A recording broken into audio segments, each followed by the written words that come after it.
Hey guys, Nate here with the Volunteer Tech Vlog, and this will be a live sound report for Sunday, August 23rd, 2015.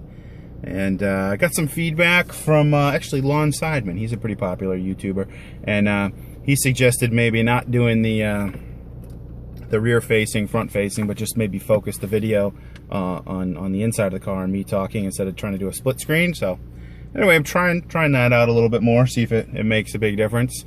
But anyway, live sound report. So today, the first thing I want to mention, a lot of stuff to go through. We had a full band here. We had, let's see, 1, 2, 3, 4, 5, 6, 7. We had 7 channels, which is a pretty big band for a small room here. We had an acoustic drum kit and a bass amp on stage and an electric guitar amp on stage. So those were the loudest, probably most challenging things from an audio mixing standpoint to deal with, because if you don't have good communication with the musician to kind of dial things down, it can become a train wreck and you can get carried away real quick.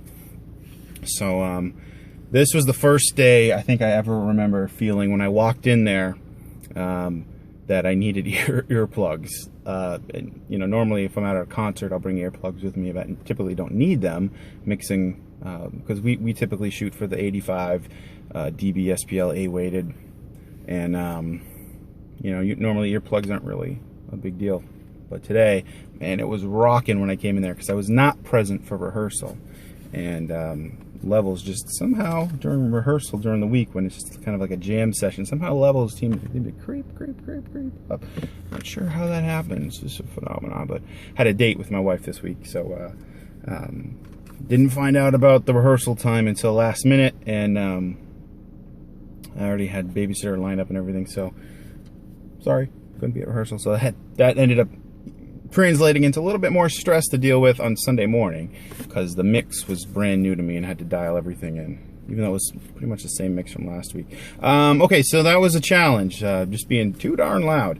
I think I did a pretty good job being a mediator, negotiator, middleman to try to keep the musicians happy, but also keeping the congregation happy, and trying to walk that line and not you know, favor one or the other, but just try to get right in that happy spot in terms of levels go. And you never make everybody happy, but I think today was a success from that, even though it was there were some difficult things to deal with.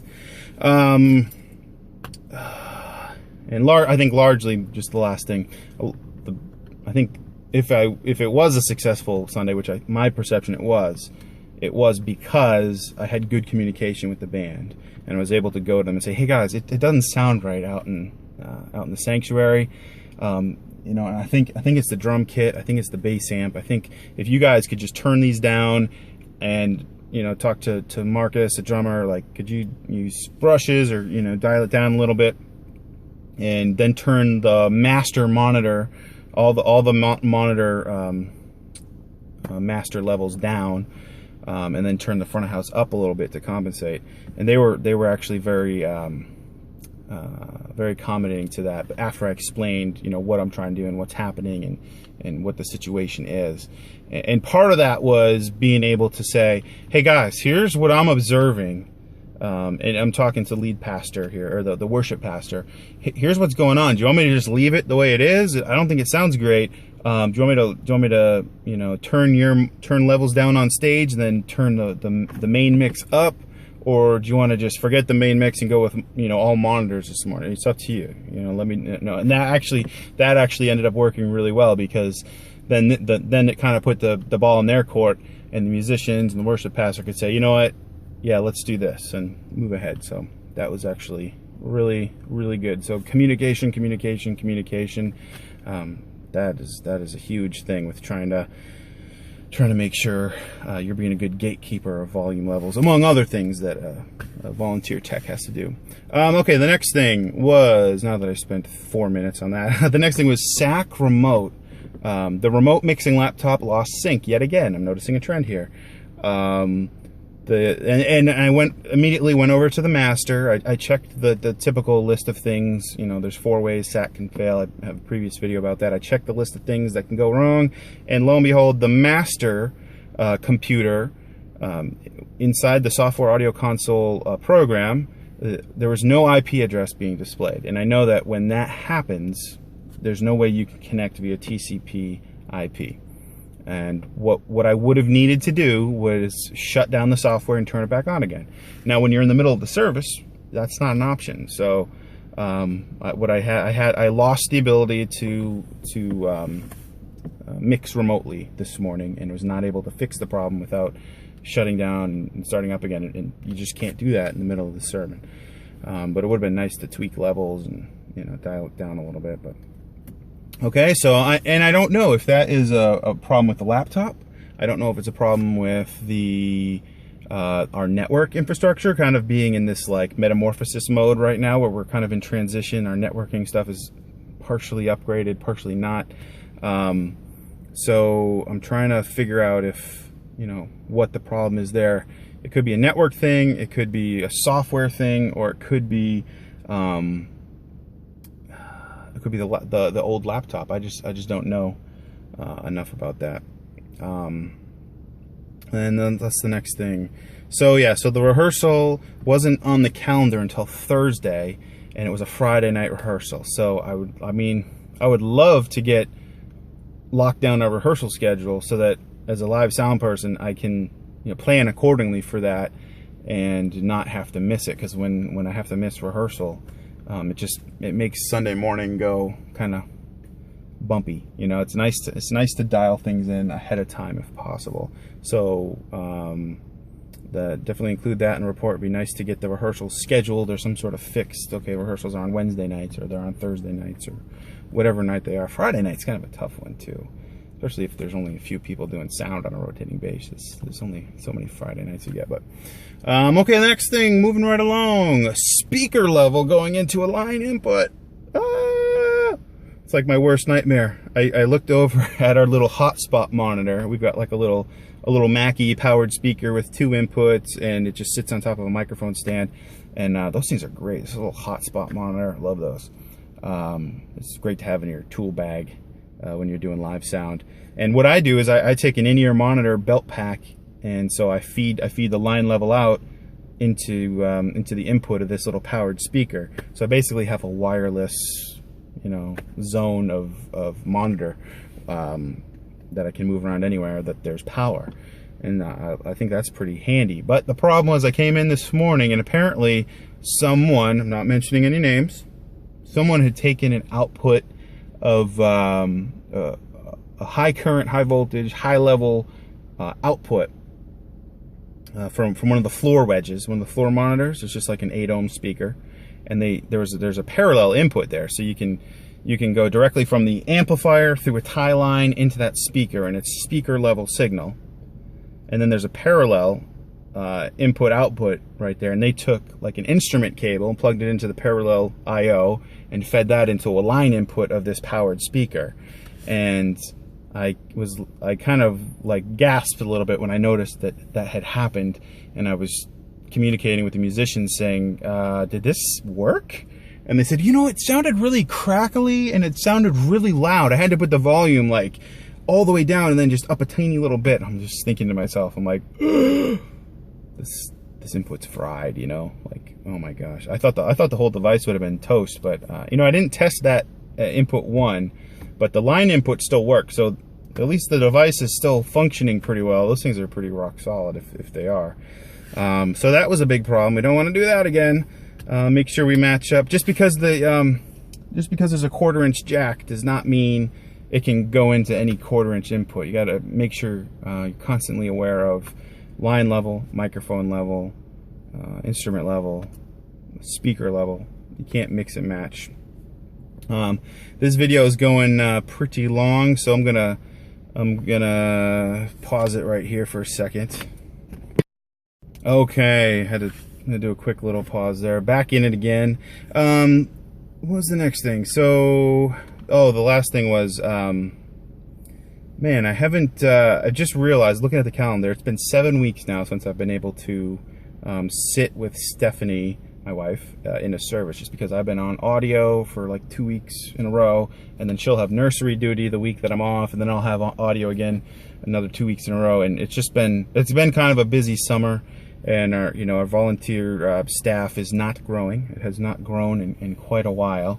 We're lucky to replace people that leave, and that's a good thing because we're potentially shrinking. But we need to keep adding more people because the burden is if we spread out the burden to a few people, definitely helps the sustainability of the group and gets more people trained. So it's one of those things where I'm not saying that to try to make myself into a martyr and, oh my gosh, I'm doing it's not like that at all. Like, look at me, I'm so great.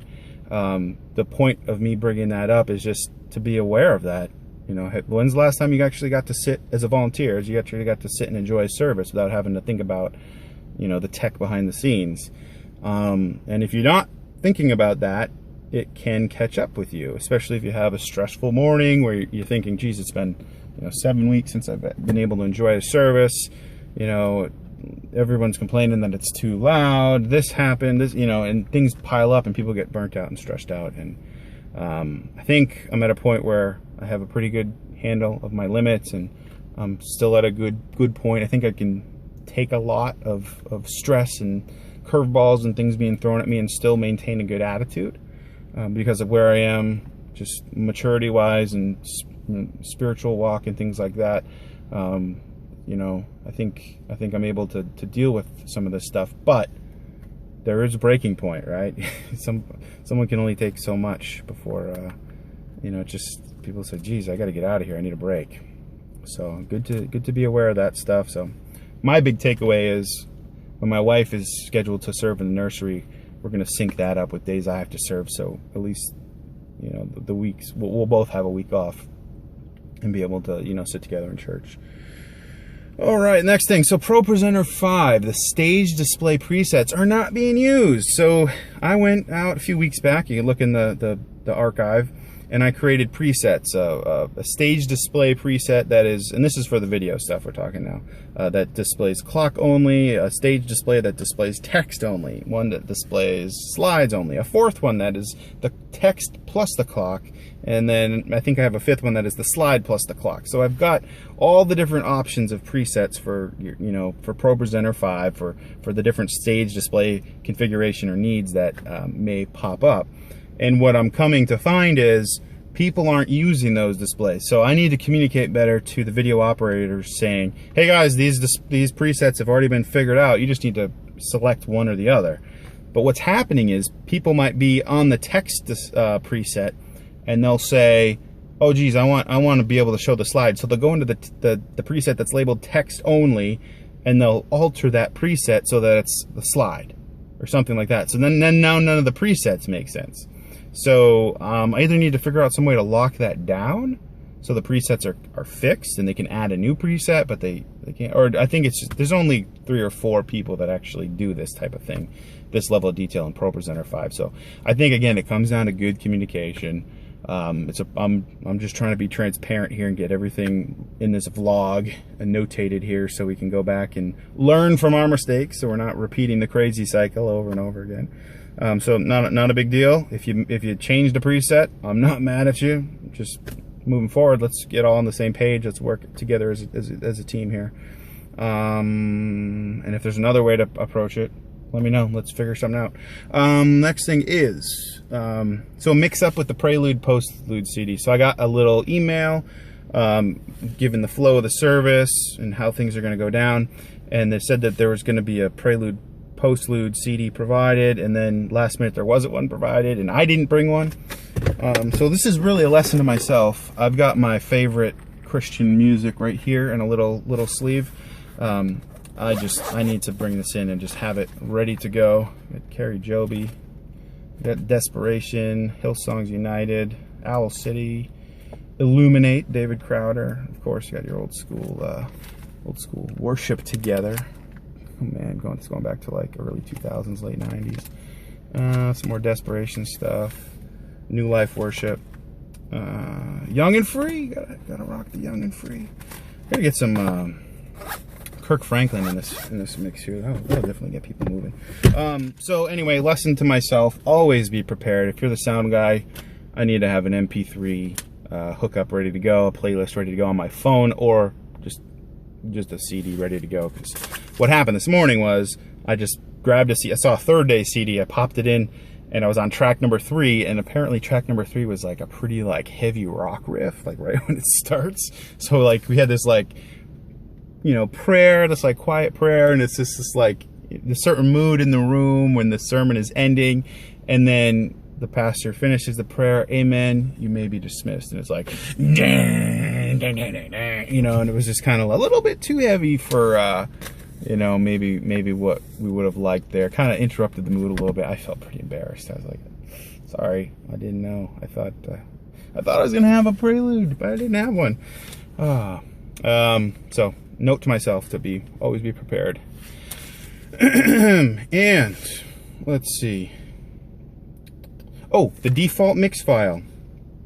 I updated the software audio console default mix file to make sure that the master fader is not muted by default. I updated the default a few weeks back, and when you open up the default, everything is muted, channels 1 through 32, and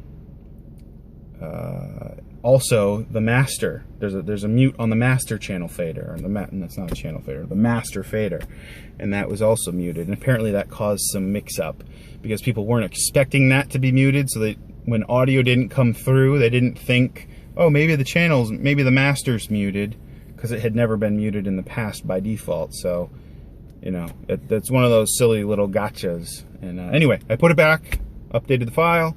We've got a nice running log now of the alterations, so you can go back and see, you know, what's changed. Actually, I should create a change log so you can see what changed from mix file to mix file. That might be a good thing to do. Well, anyway, this is a super long live sound report.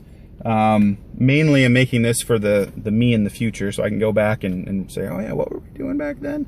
But I'm thinking these videos might also help somebody else out there, so I'm making them public in an effort to be transparent and for educational purposes. So anyway, I hope this video has helped you out in some way.